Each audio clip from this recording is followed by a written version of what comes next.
Hi, it's Steve. Today we'd like to show you how to change the door lock assembly on your washer. It's a really easy job. All we're going to need is a flat blade screwdriver, a pair of needle nose pliers, and a Phillips screwdriver.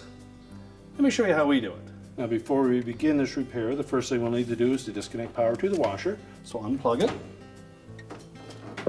Now next we'll open up the door. Then we're going to remove this door boot clamp that runs around the perimeter of that door boot. So take a flat blade screwdriver, locate this spring that is on that clamp, and just tuck the blade in underneath that spring and carefully roll it out. And then peel that clamp off. We'll just set that aside. And then we'll lift that door boot away from the front panel.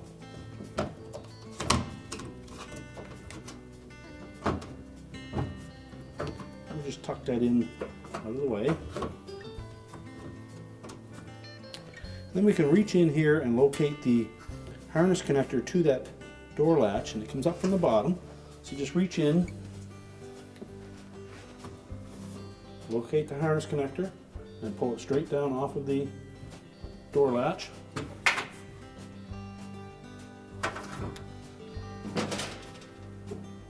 Remove the two Phillips screws.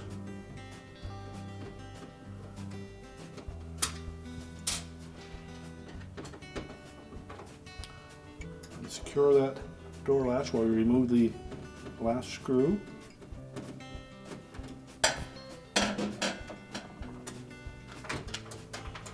And carefully lift the old door latch out and discard it. Now if you have enough slack in that harness, we'll attach that before we put the door latch in. So line it up, press the harness connector firmly onto that door latch till the locking tab engages.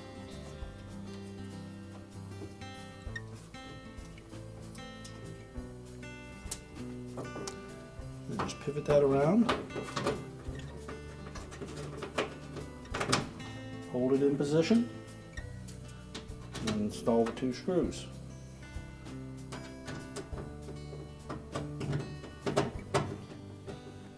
Tighten those securely.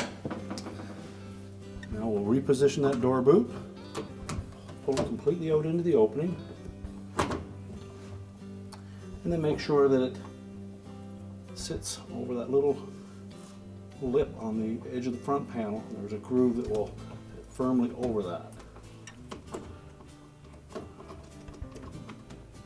When that door boot is properly installed, that inner flange of the rubber gasket will lay flush against that front panel.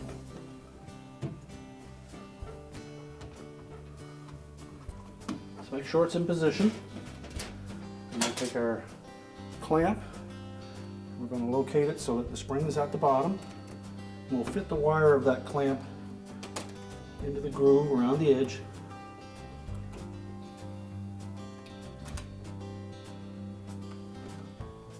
It sits firmly in that groove.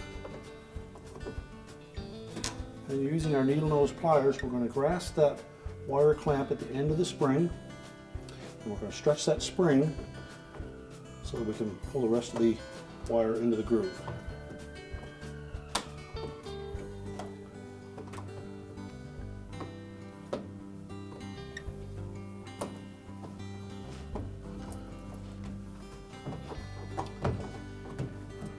Once we have that intact, we can close the door up and we're ready to reconnect the power. Now that we've reconnected the power, our repair is complete.